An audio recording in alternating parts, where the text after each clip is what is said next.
Party కుటుంబ సభ్యులందరి తరఫున మన నాయకుడికి హర్షధ్వానాల మధ్య స్వాగతం తెలియజేయాల్సిందిగా కోరుకుంటున్నా. సార్, ఉమ్మడి కడప జిల్లాలో 10 సీట్లలో 7 సీట్లు 99 ఎన్నికల తర్వాత 25 సంవత్సరాల తర్వాత వచ్చాయి. కడప పార్లమెంట్లో 7 సీట్లలో 5 సీట్లు తమరికి కానుకగా కడప జిల్లా ప్రజలందరూ మీకు ఇచ్చారు. కడప జిల్లా సర్వకోమ అభివృద్ధి కోసం అనేక రకాలుగా ప్రజలు ఆశలు పెట్టుకున్నారు మీ మీద. తప్పకుండా మీరు ఆశలు వమ్ము చేయకుండా ఈ 5 సంవత్సరాల కాలంలో నీటిపారుదల రంగమైతే ఏమి, అదేవిధంగా ఐటీ రంగమైతేమి తమరి కృషితో కొప్పర్తిని కేంద్ర ప్రభుత్వం గత బడ్జెట్లో పారిశ్రామిక హబ్గా ప్రకటించిందంటే అది తమరి కృషి చాలా ఉంది. అదే కాకుండా ఐటీ పరంగా కూడా కడపను ఎంతో అభివృద్ధి చేయాల్సిన అవసరం ఉంది, పారిశ్రామికంగా అవసరం ఉంది. అన్ని అవకాశాలు కడప జిల్లాకు ఉన్నాయి. తమరు పెద్ద దృష్టితో పెద్ద మనసుతో జిల్లాను ముందుకు తీసుకుపోతారని ఆశిస్తూ చివరగా మాకొక కోరిక సార్.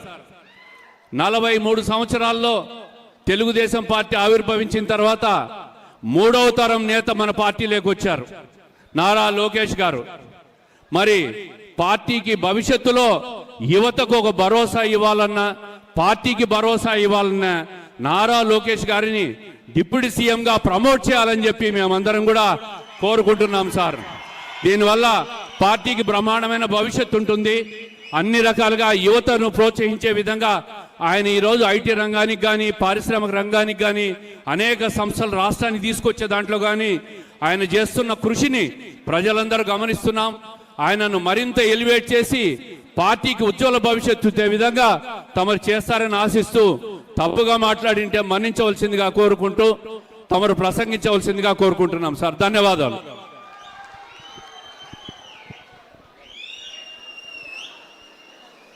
మైదుకూరు నియోజకవర్గ శాసనసభ్యులు పెద్దలు గౌరవనీయులు శ్రీ పుట్టా సుధాకర్ యాదవ్ గారిని మాట్లాడవలసిందిగా సాధారణంగా ఆహ్వానిస్తాను.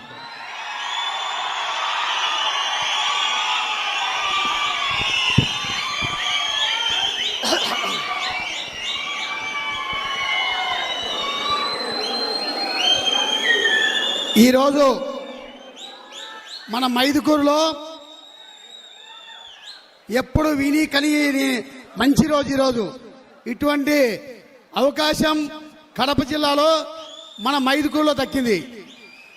నందమూరి తారక రామారావు గారు 29వ వర్ధంతి సందర్భంగా ఈరోజు మన ముఖ్యమంత్రులు చంద్రబాబు నాయుడు సమక్షంలో మన మైదుకూరులో వర్ధంతి కార్యక్రమం చేసుకోవడం అన్నది మన అందరి అదృష్టంగా నేను భావిస్తున్నా.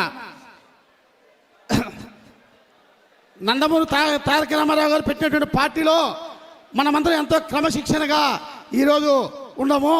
అదే రకంగా మన రాష్ట్రం కాదు, మన నియోజకవర్గము ఇంతకుముందు ఎన్టీ రామారావు పార్టీ పెట్టక ముందు మనకు నీళ్లు దొరికేటి కాదు, మనకి ఎంతో సమస్య ఉండేది. అటువంటి సందర్భంలో తెలుగుగంగ ప్రాజెక్టు, అదే రకంగా ఆర్టీపీ ప్రాజెక్టును తీసుకొచ్చి మనకందరికీ ప్రజల గుండెల్లో నిలిచిపోయిన నాయకుడు ఎవరంటే మన నందమూరి తారక రామారావు గారు. అదే రకంగా రాజకీయంలో మనమందరం ఈరోజు ఈ స్టేజ్కి రావాలంటే మనందరికీ నాయకుడు మన ఎన్టీ రామారావు గారు. కాబట్టి ఎన్టీఆర్కి జోహర్ ఎన్టీఆర్ అని చెప్పి తెలియజేసుకుంటున్నా. అదే రకంగా మన మైదుకూరికి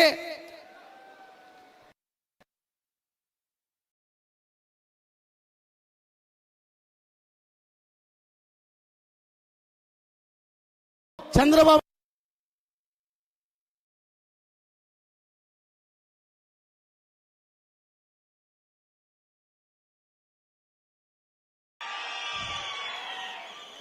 ఈరోజు మన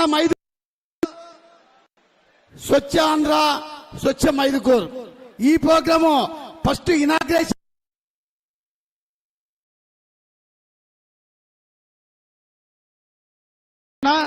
అదే రకంగా మన రాష్ట్రము విచ్ఛిన్నమైన పరిస్థితిలో గాడిలో పెట్టి మన రాష్ట్రాన్ని నడిపించడము సాధ్యమైన నాయకుడు ఎవరంటే మన ముఖ్యమంత్రి చంద్రబాబు నాయుడు గారు.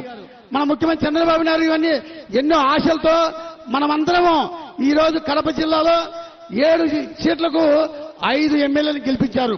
మీరందరూ ఈ గవర్నమెంట్ వచ్చిన తర్వాత ఉచిత ఇసుక ఇవ్వడంతో భవన కార్మికులందరూ ఎంతో సంతోషంగా ఉండరు. అదే రకంగా 3 గ్యాస్ సిలిండర్లు ఇచ్చారు, దానివల్ల అందరూ సంతోషంగా ఉండరు. అదే క్వాలిటీ మద్యం తగ్గించి, రేట్ తగ్గించి మంచి క్వాలిటీ మద్యం ఇచ్చిన దానివల్ల మహిళలు అందరు సంతోషంగా ఉన్నారని చెప్పి తెలియజేసుకుంటున్నా. ఇవన్నీ కాకుండా మన నియోజకవర్గంలో ఈరోజు మన నాయకుడు వచ్చిన తర్వాత మనం అందరం ఎంతో కలలు కంటాం, ఎన్నో ఆశలు ఉన్నాయి మన నియోజకవర్గానికి. ముఖ్యంగా మన ముఖ్యమంత్రి చంద్రబాబు నాయుడు గారు మన నియోజకవర్గం వచ్చిన తర్వాత మన నియోజకవర్గంలో ఎన్నో సమస్యలు ఉన్నాయి, దానిని పరిష్కరిస్తారని చెప్పి మన నియోజకవర్గ ప్రజలందరూ ఎదురు చూస్తున్నారు. దానిలో ముఖ్యంగా రాజోలి ఆనకట్ట.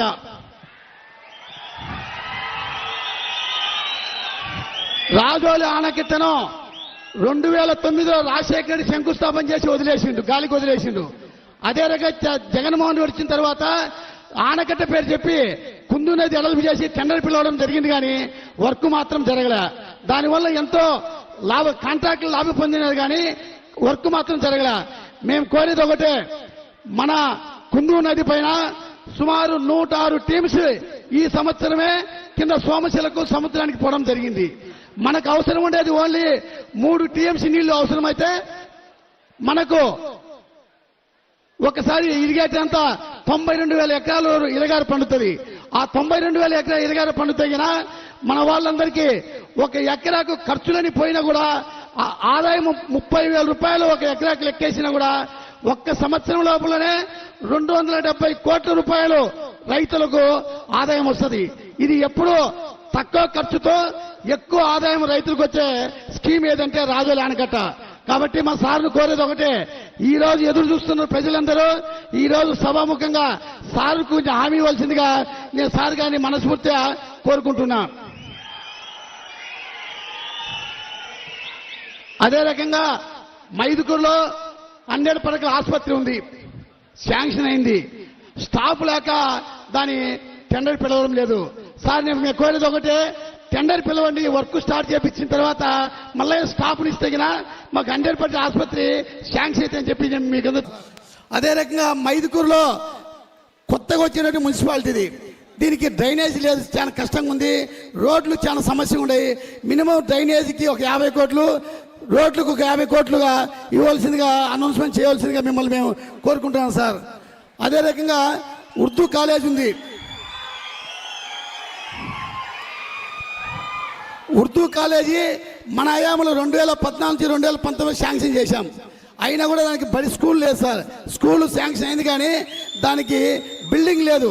ఆ బిల్డింగ్ ఒకటి శాంక్షన్ చేయాల్సిందిగా నేను సార్ మనస్ఫూర్తిగా కోరుకుంటున్నా. అదే రకంగా మైదుకూరులో మున్సిపాలిటీలో ఎంతో ఈ మన మైదుకూరు సుమారు 55,000 మంది జనాభా ఉండరు సార్. ఈ జనాభాలో ఉన్నటువంటి స్టాఫ్ మాత్రం చూస్తే సుమారు 45-50 మంది ఉండరు. దానికి మినిమం ఒక 100 మంది స్టాఫ్ రిక్రూట్మెంట్ చేయాల్సిందిగా మేము మిమ్మల్ని కోరుకుంటున్నాం సార్. అదే రకంగా పాలిటెక్నిక్ కాలేజ్ ఉంది సార్. ఇక్కడ పాలిటెక్నిక్ కాలేజ్ ఉంది కానీ అదే రకంగా బిల్డింగ్ లేదు. బిల్డింగ్ ఒకటి శాంక్షన్ చేయాల్సిందిగా మేము కోరుకుంటున్నాం సార్ మిమ్మల్ని. అదే రకంగా మార్కెట్ యార్డ్ నందు ఒక కోల్డ్ స్టోరేజ్ కావాలి సార్. ఇక్కడ కేపీ ఉల్లి ఎక్కువ పంట పండుతాయి, విదేశానికి కూడా పోయేటటువంటి పరిస్థితి ఇక్కడ ఉంది సార్. దానికి ఒక కోల్డ్ స్టోరేజ్ శాంక్షన్ చేయాల్సిందిగా మిమ్మల్ని కోరుకుంటున్నాను సార్. అదే రకంగా ఇక్కడ తెలుగుగంగ నుంచి వాటర్ స్కీమ్ ఉంది సార్. వాటర్ మన ప్రభుత్వంలో 98 కోట్లు పెట్టి శాంక్షన్ చేసినాం. దాన్ని ఈ ప్రభుత్వం వచ్చిన తర్వాత దాన్ని క్యాన్సిల్ చేసేశారు.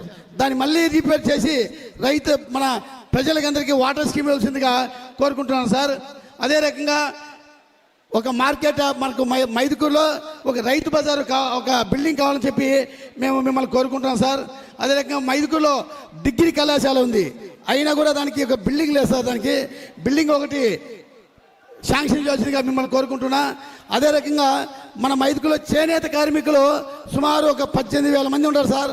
అయినా వారికి వృత్తి లేక లాస్ట్ గవర్నమెంట్లో క్యాన్సిల్ చేసేసారు, పని లేకుండా నిలబెట్టేశారు. వారికి ఒక వృత్తి కల్పించాల్సిందిగా మేము మిమ్మల్ని కోరుకుంటున్నాం సార్.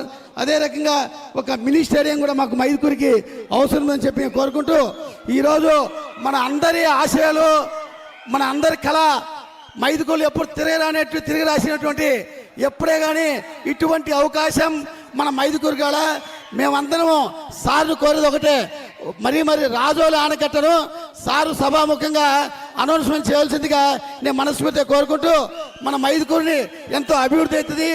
స్వచ్ఛాంధ్ర స్వచ్ఛ మైదుకూరుకి మొదటిసారిగా మన మైదుకూరు నుంచి ఇనాగ్రేషన్ చేసి రాష్ట్రంలో మొదటిసారిగా ఇక్కడ చేసినందుకు వారికి మనస్ఫూర్తిగా కోరుకుంటూ సెలవు తీసుకుంటున్నా. ధన్యవాదాలు సార్. నీ నియోజకవర్గ అభివృద్ధి గురించి ముఖ్యమంత్రి గారికి విన్నవించుకున్నందుకు. దేశమంటే మట్టి కాదోయ్, దేశమంటే మనసులోయ్, దేశమంటే మట్టి కాదోయ్, దేశమంటే మనసులోయ్.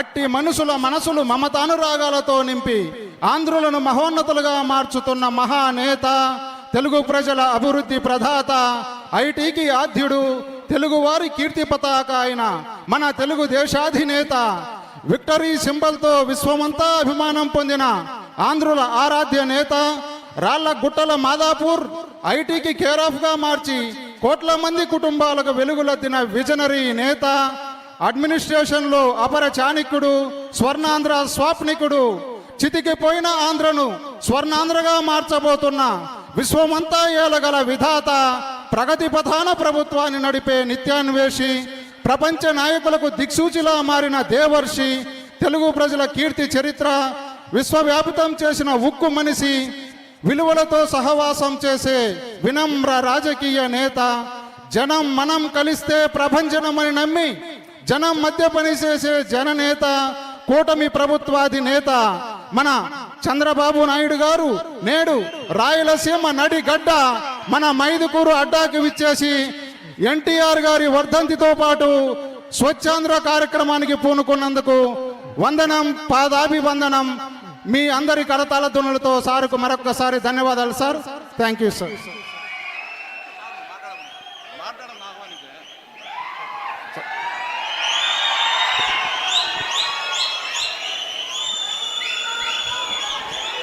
ముఖ్యమంత్రిగా ప్రమాణ స్వీకారం చేసిన తర్వాత మొదటిసారి కడప జిల్లాకు వచ్చేసి స్వచ్ఛాంధ్రప్రదేశ్, స్వర్ణాంధ్రప్రదేశ్ కార్యక్రమంలో భాగంగా ఈరోజు కడప జిల్లాకు వచ్చి తెలుగుదేశం పార్టీ కార్యకర్తలను, కుటుంబీకులను పలకరించి స్వర్గీయ ఎన్టీ రామారావు గారి 29వ జయంతిని కడప జిల్లాలో రాష్ట్ర పార్టీ కార్యక్రమంగా జరుపుకోవడానికి వచ్చిన మన ముఖ్యమంత్రి గారు ప్రసంగిస్తారని చెప్పి ఈ సందర్భంగా తెలియజేసుకుంటున్నాం.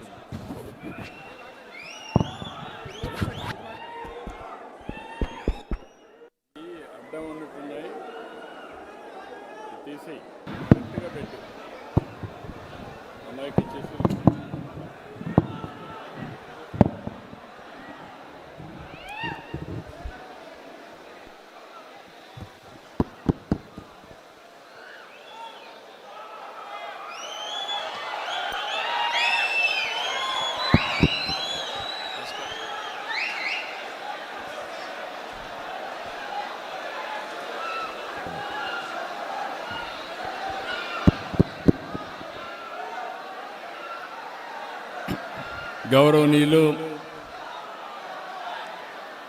మైదుకూరు గౌరవ శాసనసభ్యులు సుధాకర్ యాదవ్ గారు,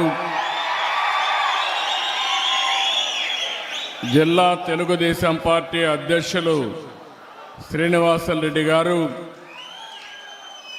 వేదికపైనున్న సహచర మంత్రివర్గ సభ్యులు, వేదికపైనున్న గౌరవ శాసనసభ్యులు, తెలుగుదేశం పార్టీ నాయకులు, అదే మారుగా నాకు ప్రాణ సమానమైన తెలుగుదేశం పార్టీ కుటుంబ సభ్యులందరికీ పేరు పేరున మనస్ఫూర్తిగా నమస్కారాలు, అభినందనలు. ఈరోజు మన నాయకుడు నందమూరి తారక రామారావు గారి యొక్క 29వ వర్ధంతి, అది కూడా ఈ మైదుకూరులో జరుపుకోవడం చాలా అదృష్టంగా నేను భావిస్తున్నాను. ఒక మహానాయకుడు, ప్రజానాయకుడు, తెలుగు జాతి చరిత్ర ఉన్నంత వరకు తెలుగువారి గుండెల్లో ఉండే ఏకైక వ్యక్తి నందమూరి తారక రామారావు గారు. ఈరోజు మనందరం చూస్తే తెలుగు జాతి కోసం పుట్టిన అనుక్షణం తెలుగు జాతి ఆత్మ గౌరవం కోసం తప్పించిన ఏకైక నాయకుడు ఎన్టీఆర్. ఎన్టీఆర్ అంటే 3 అక్షరాలు కాదు, తెలుగువారి ఆత్మ గౌరవం. ఇంకొక పక్క మనం చూస్తే పేదవాడి గుండెల్లో తీపి జ్ఞాపకం, బడుగు బలహీన వర్గాల గుండెల్లో చెరగని ధైర్యం. 9 నెలలే ఎన్టీ రామారావు గారు పార్టీ పెట్టి ప్రపంచంలో కూడా ఎవ్వరు కూడా అధికారంలో రాలేదు. అది ఒక్క ఎన్టీఆర్కే సాధ్యమైంది. ఇంకో పక్కన మీరు చూస్తే అంతవరకు తెలుగు వారికి గౌరవం ఉండేది కాదు. మనలందరినీ మదరాసి అని పిలిచేవారు. అలాంటిది ఢిల్లీని గజ గజలాడించడమే కాకుండా తెలుగు వారి యొక్క గుర్తింపును తెచ్చిన ఏకైక నాయకుడు ఎన్టీఆర్. ఇంకో పక్క మీరు చూస్తే సమిక్షేమానికి అర్థం తీసుకొచ్చాడు. అభివృద్ధి అంటే చేసి చూపించాడు. సంస్కరణలకు నాంది పలికారు. ప్రభుత్వం అంటే పాలకులు కాదు, సేవకులని చెప్పిన ఏకైక నాయకుడు నందమూరి తారక రామారావు గారు. దేశ చరిత్రలోనే రాజకీయాలు కొత్త రూపం ఇచ్చిన వ్యక్తి ఎన్టీఆర్. ఆ రోజుల్లోనే 2 రూపాయల కేజీ బియ్యం. ఈరోజు దేశమంతా కూడా ఫుడ్ సెక్యూరిటీగా మారే పరిస్థితికి వచ్చింది. ఇంకొక పక్క మీరు చూస్తే ఆ రోజు ఆయన ఇచ్చిన పింఛను 35 రూపాయలు, ఈరోజు 4,000 రూపాయలు ఇస్తున్నామంటే అది తెలుగుదేశం పార్టీ చరిత్ర. ఇవే కాకుండా పేదవాడు కూడా పక్కా ఇల్లుండాలి, గుడిసెలు కాదని చెప్పి పక్కా ఇళ్లకు నిర్మాణం చేశాడు. ఈరోజు దేశం అంతా కూడా ఇళ్ల నిర్మాణం పెద్ద ఎత్తున చేసే పరిస్థితికి వచ్చారు. మీరు ఒకసారి చూస్తే రాజకీయాలంటే వేలు ముద్రేసేవాళ్ళు కాదు.